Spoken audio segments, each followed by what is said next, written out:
का ये मेरा पहला वचन है। अभी तक ये मुझे समझ ही नहीं आ रहा था कि मैं किस टॉपिक पे लूं। और जब सैम कुट्टी अंकल ने बोला कि आपको लेना है और क्या बोलते हैं, मैंने संडे ही ये प्रिपेयर किया। तब भी जब मैं बाइबल लेके बैठी तो मुझे कुछ समझ नहीं आ रहा था कि मैं किस टॉपिक पे लिखूं। तो फिर सब उस दिन था फ्रेंडशिप डे था। सब फ्रेंडशिप डे सेलिब्रेट कर रहे थे। तो फिर मन में ये आया कि फ्रेंडशिप टॉपिक पे ही मैं वचन लूं। और फिर मैंने जब एक बार लिखना चालू किया तो फिर प्रभु ने मुझे प्रिपेयर किया उस टॉपिक के लिए। उसके लिए मैं बहुत बहुत थैंकफुल हूँ। और आज का टॉपिक फिर हम चालू करते हैं। मेरा टॉपिक है फ्रेंडशिप के ऊपर। फ्रेंडशिप डे के दिन हमने अपने पुराने जितने फ्रेंड्स थे सबको याद किया, उनकी क्वालिटीज जानी, मतलब उनकी क्वालिटीज याद किया, उनके साथ जो क्वालिटी टाइम स्पेंड किया था वो याद किया। तो हम देखेंगे कि फ्रेंडशिप में हम हमारे बेस्ट फ्रेंड कौन है और हम उनसे क्या एक्सपेक्ट करते हैं। तो मैंने पॉइंट वाइज क्या क्वालिटीज होनी चाहिए फ्रेंडशिप में, वो मैंने पॉइंट वाइज डिवाइड किया है। तो सबसे पहला पॉइंट है ट्रस्ट, जो मोस्ट इम्पॉर्टेंट होता है। तो हम नॉर्मल लाइफ में पहले नॉर्मल लाइफ में देखते हैं कि ट्रस्ट का क्या इम्पोर्टेंस है फ्रेंडशिप में। तो सबसे पहला चीज तो आता है कि हमारे और हमारे फ्रेंड के बीच में जो बेस होता है, जो बेसिक चीज जो होती है वो होता है ट्रस्ट। चाहे कोई भी सिचुएशन आ जाए, चाहे पॉजिटिव सिचुएशन हो या नेगेटिव सिचुएशन हो, ये सबसे इम्पोर्टेंट रोल प्ले करता है। और फ्रेंडशिप में ट्रस्ट ऐसे ही नहीं बिल्डअप हो जाता है। हम रेगुलरली मिलेंगे एक दूसरे से, हम रेगुलरली एक दूसरे से बात करेंगे, हम एक दूसरे को जानेंगे, तभी वो ट्रस्ट बिल्डअप होता है और मजबूत होता जाता है। तो सिमिलरली स्पिरिचुअल लाइफ में हम कहते हैं कि जीसस हमारे बेस्ट फ्रेंड हैं। इसके लिए एक वर्स हम पढ़ेंगे, प्रोवर्ब का 3, उसका 5 और 6, थर्ड चैप्टर उसका 5th एंड 6th। तू अपनी समझ का सहारा ना लेना, वरन संपूर्ण मन से यहोवा पर भरोसा रखना। उसी को स्मरण करके सब काम करना, तब वह तेरे लिए सीधे मार्ग निकालेगा। हाँ, और हम अपने आप को क्रिश्चियन बोलते हैं, उसका मतलब क्या है? और हम बपतिस्मा कब लेते हैं? जब हम फुल्ली लॉर्ड को ट्रस्ट करते हैं, तब हम कहते हैं कि हम क्रिश्चियन हैं। ऐसा नहीं कि हम चर्च जा रहे हैं या क्रिश्चियन फैमिली में हम पैदा हुए हैं तो इसका मतलब ये नहीं हो जाता कि हम क्रिश्चियन हैं। क्रिश्चियन का डेफिनेशन ही ये है कि हमारे और लॉर्ड जीसस के बीच में एक ट्रस्ट है, हम उस पर बिलीव करते हैं विथ फुल हार्ट। तो क्रिश्चियन का मीनिंग ही है कि टू ट्रस्ट लॉर्ड। और एक एग्जाम्पल भी मैं लूंगी, मैथ्यू का 9, उसका 20 और 22। और देखो, एक स्त्री ने जिसके 12 वर्ष से लहू बहता था, उसके पीछे से आकर उसके वस्त्र के कोने को छू लिया, क्योंकि वह अपने मन में कहती थी, यदि मैं उसके वस्त्र ही को छू लूंगी तो चंगी हो जाऊंगी। यीशु ने मुड़कर उसे देखा और कहा, पुत्री, धैर्य रख, तेरे विश्वास ने तुझे चंगा किया है। अतः उस स्त्री उसी समय चंगी हो गई। हाँ, तो यहाँ पे सबसे ज्यादा इम्पोर्टेंट था ट्रस्ट करना।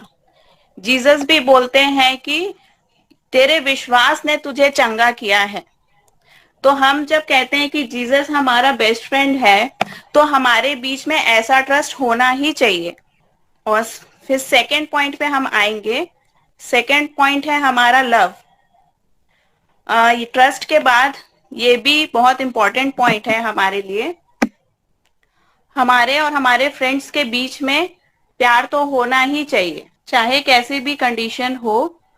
और स्पिरिचुअल लाइफ में भी हम देखते हैं कि जो सबसे मेन कमांडमेंट जो था वो यही था कि एक दूसरे से प्रेम रखो, अपने पड़ोसियों से प्रेम रखो। इसके लिए वर्स है मैथ्यू 22 का 37:38। उसने उससे कहा, तू परमेश्वर अपने प्रभु से अपने सारे मन और सारे प्राण और अपनी सारी बुद्धि के साथ प्रेम रख। बड़ी और मुख्य आज्ञा तो यही है। हम्म। और मैथ्यू 5:44। परंतु मैं तुमसे ये कहता हूँ कि अपने बैरियों से प्रेम रखो और अपने सताने वालों के लिए प्रार्थना करो। ये फ्रेंडशिप में तो लव होता ही है। हमारे जीसस ने हमें बस सिखाया है कि आप अपने एनिमी से, अपने बैरियों से भी प्रेम रखो और उसके लिए प्रार्थना करो। तो ये चीज भी फ्रेंडशिप में इम्पोर्टेंट है, नॉर्मल लाइफ में भी और हमारे स्पिरिचुअल लाइफ में भी। थर्ड पॉइंट है मेरा प्रोटेक्टिव नेचर और हेल्पफुल नेचर। हमें अपने फ्रेंड्स के लिए हमेशा प्रोटेक्टिव रहना चाहिए। जितने भी उसके अप्स एंड डाउन्स आते हैं उसकी लाइफ में, जहाँ पे वो हमें सबसे ज्यादा मिस करते हैं या सबसे ज्यादा हेल्प की जरूरत होती है उनको हमारी, तो हमें उस समय आगे बढ़कर उनके पास जाना चाहिए और उनका स्ट्रेंथ बनना चाहिए। जैसे कि जीसस जो है, जैसे कि गॉड जो है, वो हमारे प्रति बहुत ही प्रोटेक्टिव रहते हैं। चाहे कोई भी सिचुएशन हो लाइफ का, वो हमें कभी भी नीचे गिरने नहीं देते हैं। अगर कभी ऐसा हुआ कि हमें धक्का लगा है या कुछ, तो वो भी हमें कुछ चीज सिखाने के लिए, कुछ लाइफ के लेसन सिखाने के लिए वो चीज हुआ रहता है। वो हमेशा, चाहे हम गिरे भी तो भी वो हमारे साथ हमेशा रहता है, हमें हमें लेके बहुत ही प्रोटेक्टिव रहता है। और कभी वो हमें एकदम एक्सट्रीम लेवल पे नहीं गिरने देगा और हमें एक राइट पाथ पे वो गाइड करेंगे। हमेशा वो हमारे लिए प्रोटेक्टिव रहते हैं। इसके लिए वर्स हम निकालेंगे एफिशिएंस का चैप्टर 4 का 32। एक दूसरे पर कृपालु और करुणामय हो, और जैसे परमेश्वर ने मसीह में तुम्हारे अपराध क्षमा किए, वैसी ही तुम भी एक दूसरे के अपराध क्षमा करो। हाँ, तो फिर जैसे कि हमारा यीशु भी हमसे कहता है कि कृपालु होना है, उनका स्ट्रेंथ बनना है। और क्या बोलते हैं, कभी भी ईगो मन में नहीं रखना चाहिए। अगर और उन्हें हमेशा किसी भी कोई भी गलती हो जाए या कुछ हो जाए तो ऐसा नहीं कि उनसे दूर हो जाना है या ऐसा, भले उनको माफ करना चाहिए, उन्हें समझाना चाहिए और आगे बढ़ना चाहिए। और चौथा पॉइंट है मेरा ऑनेस्टी के ऊपर। इसमें ऑनेस्टी जो है फ्रेंडशिप में बहुत ज्यादा मैटर करती है। चाहे कोई भी सिचुएशन हो, अगर आपका फ्रेंड कुछ गलत कर रहा है तो भी आपको बताना है कि नहीं, यू आर रॉन्ग। हमें ये नहीं सोचना है कि मैं इसको ऐसा बोल दूंगी तो ये मेरे बारे में गलत सोचेगी। मतलब ऐसा हमारे मन में आता है कभी कभी कि हम इनसे दूर हो जाएंगे या हमारा रिलेशनशिप खराब हो जाएगा। कभी कभी ऐसा सिचुएशन आता है, लेकिन उस टाइम पे हमें सच्चाई के साथ उस रिलेशनशिप को निभाना है। उन्हें बताना है कि क्या सही है क्या गलत है, और उन्हें एक राइट पाथ दिखाना है जो हमारी समझ से आ, उसे जिस डायरेक्शन में जाना चाहिए। अगर हम जानते हैं, हमें प्रभु ने जितना सिखाया है उस हिसाब से अगर हम उन्हें गाइड कर सकते हैं तो हमें करना चाहिए।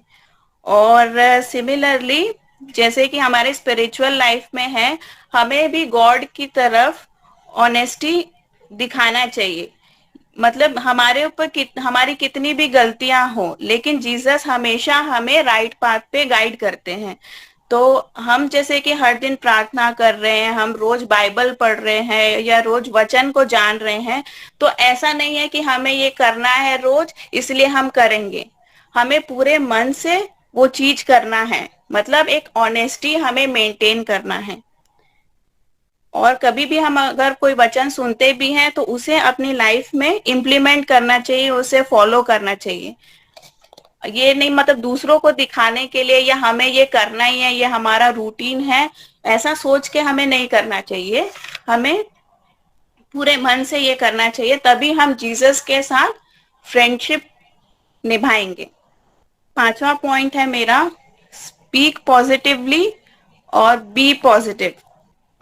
कभी ऐसा होता है कि हमें कोई कुछ बोल दिया, हमारे फ्रेंड्स कुछ बोल दिए, लेकिन वो बहुत ही नेगेटिव वे में बोला, भले उसका इंटेंशन वो नहीं था, मतलब वो हमारे अच्छे के लिए ही बोला, लेकिन वो अगर नेगेटिव वे में बोल देता है तो हमें क्या है, हर्ट हो जाता है। तो ये चीज को हमें मेंटेन करके रखना चाहिए कि कभी भी आप किसी को समझा रहे हो, फ्रेंड्स के साथ हो, तो ट्राई करिए कि आप हमेशा उन्हें पॉजिटिव वे में समझाएं। हम कभी कभी क्या बहुत गुस्सा हो जाते हैं, या फिर हमारे मतलब उस समय ऐसा होता है कि हमारी जुबान से एकदम नेगेटिव चीज निकलने लग जाती है, क्योंकि हम बहुत ही उस समय परेशान रहते हैं या ट्रबल में रहते हैं। तो उस समय बेटर है कि हम चुपचाप रहें और प्रभु के इस वचन को हम याद करें उस समय, जो है एक्सोडस 14 चैप्टर का 14। यहोवा आप ही तुम्हारे लिए लड़ेगा, इसलिए तुम चुपचाप रहो। हाँ, तो कभी कभी ऐसा होता है कि हमारे साथ गलत हो रहा है या कोई कुछ बोल दिया, तो फिर हम बहुत ज्यादा हर्ट हो जाते हैं उस समय पे। तो उस समय भी अपने माइंड को काम डाउन करना है और बस यही वचन को हमेशा याद रखेंगे कि जीसस है, वो हमारे लिए फाइट करेगा। और स्पिरिचुअल लाइफ में भी हमेशा हमें पॉजिटिव रह के ही लाइफ स्पेंड करना चाहिए। हमेशा इस चीज के लिए नहीं रोना चाहिए कि हमारे पास ये नहीं है, हमारे पास वो नहीं है, हमें ये चाहिए था, मेरी प्रार्थना सुनी नहीं गई। मतलब हमेशा कंप्लेन नहीं करते रहना चाहिए, हमेशा नेगेटिव नहीं बोलना चाहिए। हमेशा इसके लिए एक वर्स निकालेंगे, फिलिपियंस 4, फिलिपियंस का चैप्टर 4 13 वर्स। जो मुझे सामर्थ देता है, उसमें मैं सब कुछ कर सकता हूँ। और एक मैथ्यू का चैप्टर 6 वर्स 34। अतः कल के लिए चिंता ना करो, क्योंकि कल का दिन अपनी चिंता आप कर लेगा। आज के लिए आज का ही दुख बहुत है। हाँ, कभी भी हमारे ऊपर ऐसा सिचुएशन आता है कि हम जैसे नेगेटिव हो जाते हैं कि हमसे ये चीज नहीं हो पाएगा, हम क्या करेंगे, हम कैसे करेंगे, हमें टेंशन हो जाता है, हमें चिंता हो जाती है कि हम ये चीज को कैसे हैंडल करेंगे, ये सिचुएशन से कैसे हम बाहर निकलेंगे। तो उसके लिए बस हमें यही बोलना चाहिए कि यीशु हमारे साथ है, वो हमारे लिए सब कुछ करेगा और वही हमारा स्ट्रेंथ है। और हमें कल के बारे में कुछ चिंता नहीं करना चाहिए, सब चीज हमें लॉर्ड पर छोड़ देना चाहिए। जैसे यीशु खुद ही कहते हैं कि अपना सारा बोझ तू मुझे दे दे, लेकिन हम वो चीज नहीं कर पाते और अपना ही दिमाग उसमें चलाने लगते हैं। तो हमेशा पॉजिटिव वे में सोच के हमें आगे बढ़ना चाहिए। और कभी भी कोशिश करेंगे कि हमेशा पॉजिटिव वे में ही हम बोले, या किसी के लिए हम कभी नेगेटिव चीज या बुरी चीज या किसी के लिए गॉसिप हम ना करें। जैसे क्योंकि हमारे जुबान का जो इतना पावर रहता है, इसके लिए मैं एक वचन निकलवाऊंगी, प्रोवर्ब्स का 18 का 21। जीव के वश में मृत्यु और जीवन दोनों होते हैं, और जो उसे काम में लाना जानता है, वह उसका फल भोगेगा। हाँ, और प्रोवर्ब्स 15 का 1 और 2। कोमल उत्तर सुनने से जलजलाहट ठंडी होती है, परंतु कटु वचन से क्रोध धधक उठता है। बुद्धिमान ज्ञान का ठीक बखान करते हैं, परंतु मूर्खों के मुंह से मूढ़ता उबल आती है। हाँ, तो जैसे वचन बोलता है कि जो डेथ और लाइफ है वो आर ये क्या है, टंग के पावर में है। मतलब आप जैसा बोलोगे वैसा आपके साथ होगा। और वही प्रोवर्ब्स के 15 के 1 और 2 में बोलता है कि जो कोमल उत्तर देते हैं, तो उससे जो सामने वाला व्यक्ति जो ज्यादा गुस्से में भी होगा अगर, तो वो नॉर्मल हो जाएगा। ये चीज मैंने अपनी लाइफ में बहुत देखी है। मतलब अब जैसे मैं जहाँ जॉब करती हूँ वहां पे भी ऐसा बहुत होता है कि कस्टमर एकदम गुस्से से आ रहे हैं और हमारे ऊपर चिल्ला रहे हैं, लेकिन अगर हम भी उनको वैसे ही रिस्पॉन्ड करेंगे तो उनका गुस्सा और ऊपर हो जाएगा, मतलब वो और हाइपर हो जाएंगे। लेकिन अगर मैं उन्हीं को अगर नॉर्मल वे में उन्हें समझाती हूँ, तो वो मतलब सेटिस्फाइड होके मतलब चले जाते हैं, मतलब उनको उनका आंसर मिल जाता है तो फिर वो चले जाते हैं। और वही उसमें लिखा है कि कटु वचन से क्रोध धधक उठता है। अगर हम उनको उसी नेगेटिव वे में रिप्लाई करेंगे, उसी गुस्से से हम उनको बोलेंगे, तो ऑब्वियस है कि मतलब उसको गुस्सा आएगा ही। ये चीज हमारे साथ डेली लाइफ में बहुत होती है। ऐसा मतलब मैं हमारे कलीग्स जो हैं उनके साथ भी मैंने ये चीज एक्सपीरियंस किया है कि जैसे कि हमारे ऑफिसर्स हैं या कोई है, वो हमको चिल्ला रहे हैं तो बहुत बार ऐसा होता है कि हम भी जवाब में उनको ऊंची आवाज से बोल देते हैं। लेकिन ये चीज क्या है कि अगर हम उनको पॉजिटिव वे में और आराम से जब उनकी बातें सुनेंगे, तो फिर वो चीजें अपने आप सॉर्ट आउट हो जाती है। ये चीज मेरे साथ हुआ है। तो ये हाँ, ये चीज मैं शेयर करना चाहूंगी। अ, ऐसा बैंक में जब मतलब एक ऑफिसर थे, तो उनका एक्चुअली वो बाय नेचर तो अच्छे हैं, लेकिन उनका जो जुबान है वो क्या है कि सबसे चिल्ला के बात करना, इवन चाहे कस्टमर हो या फिर हमारे स्टाफ ही हो, वो हमेशा ऐसे चिल्ला के ही बात करते हैं। तो जब वो शुरू में वो ज्वाइन किए थे तो मेरे साथ भी उनका बिहेवियर ऐसी ही था। लेकिन मैंने फिर उस समय कुछ बोला नहीं। मतलब ज्यादा कुछ बोला नहीं, अगर बोला भी तो उन्हें मतलब नॉर्मल वे में ही रिप्लाई किया। लेकिन फिर बाद में ये ऐसा टाइम निकलता गया, फिर ऐसा हुआ कि मतलब मुझे उनसे रेस्पेक्ट मिलने लगा। मतलब वो मेरे से आंख नीचे करके बात करने लगे, ऐसा हो गया था मेरे साथ। तो ये एक जैसा वचन कहता है उस हिसाब से अगर वो चीज हम फॉलो करेंगे तो हमें हमारे डेली लाइफ में भी जो है ये इसमें बहुत ही ज्यादा हेल्पफुल होता है। इसके बाद फिर हम 6 पॉइंट पे आएंगे, जो कि लास्ट पॉइंट है मेरा, बी थैंकफुल। फ्रेंडशिप में ऑलवेज बी थैंकफुल। क्योंकि जैसे कि अगर हम सोचें कि बिना फ्रेंड्स की हमारी लाइफ कैसी होगी, तो मतलब आपको पता ही होगा कि बिना फ्रेंड्स के हम मतलब किसी चीज फ्रेंड अभी क्या होता है, जब हमारे फ्रेंड्स हैं तो हम उनके साथ हर चीज शेयर कर सकते हैं। अगर हमें जरूरत है तो हमें उनसे हेल्प मिल जाती है और हम उनके साथ एंजॉय भी करते हैं। तो हमें तो थैंकफुल होना चाहिए कि हमारे फ्रेंड्स हैं, अच्छे फ्रेंड्स हैं। और सिमिलरली स्पिरिचुअल लाइफ में भी हमें थैंकफुल होना चाहिए कि गॉड ने हमें चूज किया कि हम उन्हें जाने, उन्हें प्रेज करें और उनका जो वचन है वो हम दूसरों के साथ शेयर करें। क्योंकि अभी मतलब अभी तो कितने अन्य जाति भी है जो कि जीसस को जानते ही नहीं है। तो हमें तो थैंकफुल होना चाहिए कि हाँ, कि हम जीसस को जानते हैं, उनके कामों को हम कर सकते हैं। इसके लिए बाइबल का वर्स निकालेंगे, पहला थिस्सलुनियन उसका 5th चैप्टर 16 और 18। सदा आनंदित रहो, निरंतर प्रार्थना में लगे रहो, हर बात में धन्यवाद करो, क्योंकि तुम्हारे लिए मसीह यीशु ने परमेश्वर की यही इच्छा है। फिलिपियंस का 4th चैप्टर उसका 6th और 7th। किसी भी बात की चिंता मत करो, परंतु हर एक बात में तुम्हारे निवेदन, प्रार्थना और विनती के द्वारा धन्यवाद के साथ परमेश्वर के सम्मुख उपस्थित किए जाए।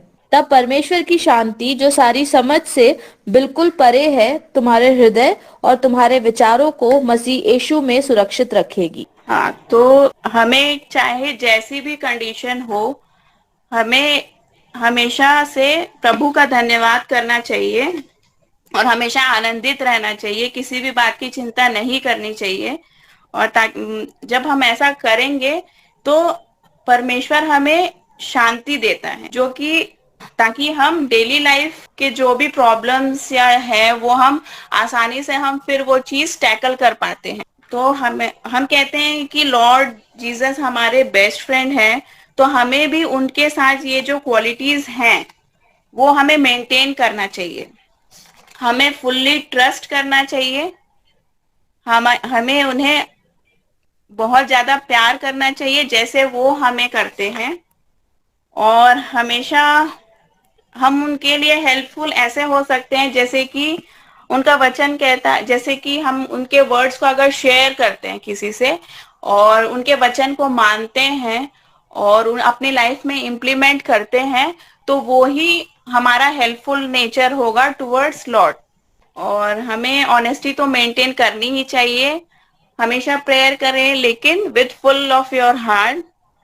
हमेशा बाइबल रीड करें, उनके वचनों को जानें, और जितना हम बता सकते हैं दूसरे लोग को जो नहीं जानते हैं, बिल्कुल हमें शेयर करना चाहिए।